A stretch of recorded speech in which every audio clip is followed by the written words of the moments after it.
Para saudara dan saudari yang Tuhan cintai, selamat pagi dan selamat bertemu lagi dalam renungan harian dari Paroki Santo Petrus dan Paulus Argapura, edisi hari Kamis tanggal 1 Desember 2022. Hari ini adalah merupakan hari pertama di bulan Desember, dan hari ini gereja merayakan peringatan wajib Beato Dionysius da Redemptus, biarawan dan martir Indonesia.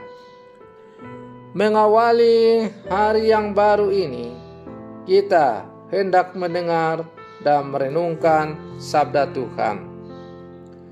Marilah sebelum kita mendengar dan merenungkan sabda Tuhan, kita berdoa. Dalam nama Bapa dan Putra dan Roh Kudus. Amin. Allah Bapa yang Maha Kuasa, Engkau telah mendorong Beato Dionysius da Redemptus untuk menaburkan benih sabdamu di Indonesia sampai menyerahkan nyawa demi namamu. Tanamkanlah semangat mereka dalam hati kami, agar kami pun gigih mewartakan sabdamu di tengah masyarakat. Bersabdalah ya Tuhan, kami siap untuk mendengarkan. Terpujilah Engkau Bapa, Putra dan Roh Kudus, kini dan sepanjang segala masa. Amin. Para saudara dan saudari yang Tuhan cintai, sabda Tuhan yang hendak kita dengar dan kita renungkan untuk mengawali hari pertama dalam bulan Desember ini, dan sekaligus peringatan wajib Beato Dionysius da Redemptus, diambil dari Injil Matius pasal 7 ayat 21 lompat ke ayat 24 sampai 27. Tuhan bersamamu. Inilah Injil suci menurut Matius. Pada suatu ketika, Yesus bersabda kepada murid-muridnya, "Bukan setiap orang yang berseru kepada-Ku, Tuhan, Tuhan, akan masuk kerajaan surga, melainkan dia yang melakukan kehendak Bapa-Ku di surga. Semua orang yang mendengar perkataan-Ku dan melakukannya, ia sama dengan orang bijaksana yang membangun rumahnya di atas batu. Kemudian turunlah hujan dan datanglah banjir, lalu angin melanda rumah itu.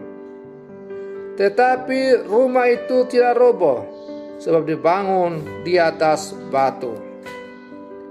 Tetapi setiap orang yang mendengar perkataan-Ku dan tidak melakukannya, ia sama dengan orang bodoh yang membangun rumahnya di atas pasir.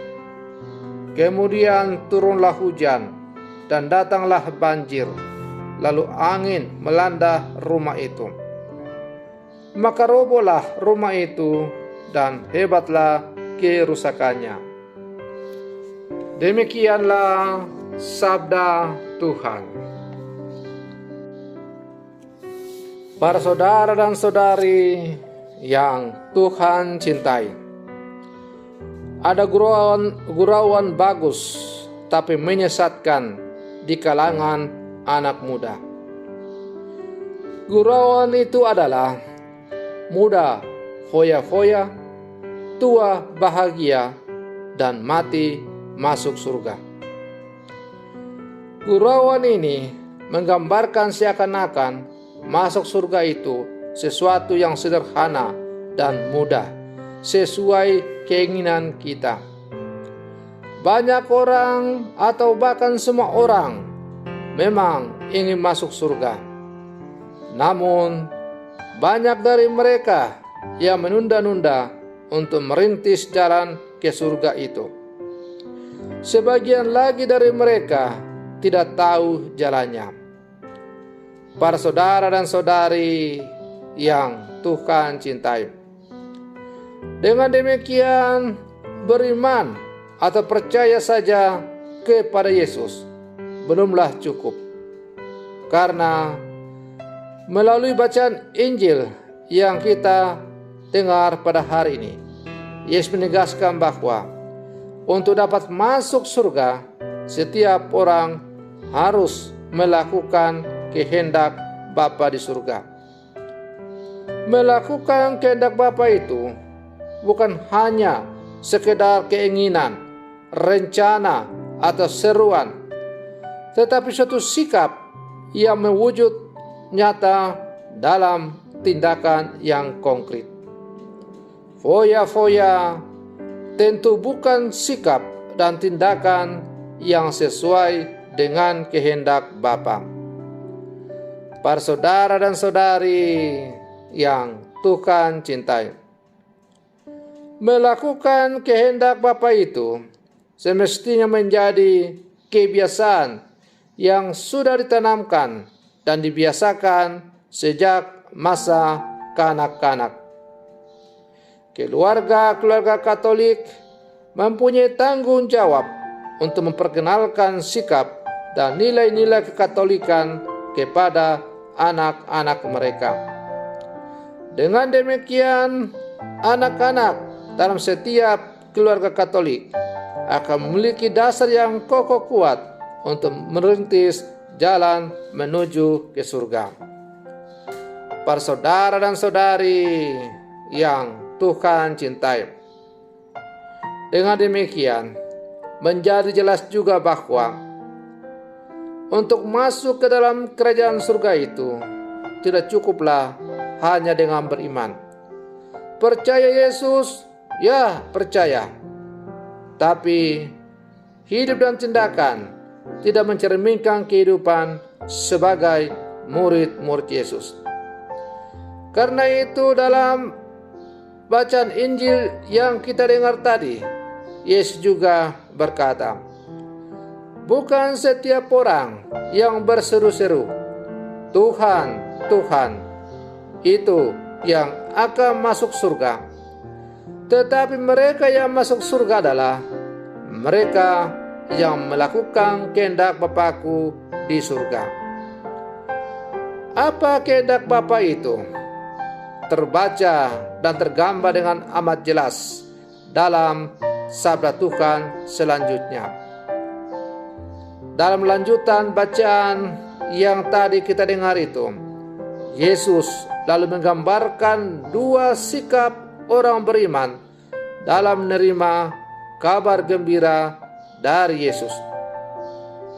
Gambaran orang beriman pertama adalah orang yang percaya, beriman, menerima Yesus, tetapi mereka hanya cukup sampai pada pendengar percaya pada Yesus, tetapi tidak mereka melakukan apa yang dilakukan, apa yang diajarkan oleh Yesus itu.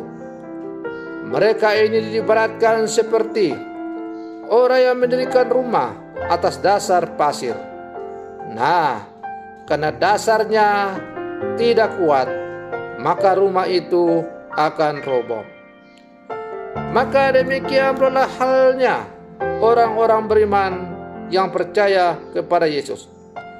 Apabila iman mereka tidak berakar kuat dalam hidup yang terwujud dengan melakukan perintah-perintah Allah, melakukan perbuatan-perbuatan baik sebagaimana diajarkan oleh Tuhan, maka iman itu tidak akan berakar dengan kuat. Dengan demikian, perwujud nyataan iman dalam tindakan yang konkret atau dalam perbuatan nyata yang baik adalah merupakan akar dari iman itu, sehingga membuat iman itu semakin bertumbuh dan berkembang. Para saudara dan saudari yang Tuhan cintai, demikianlah sebaliknya.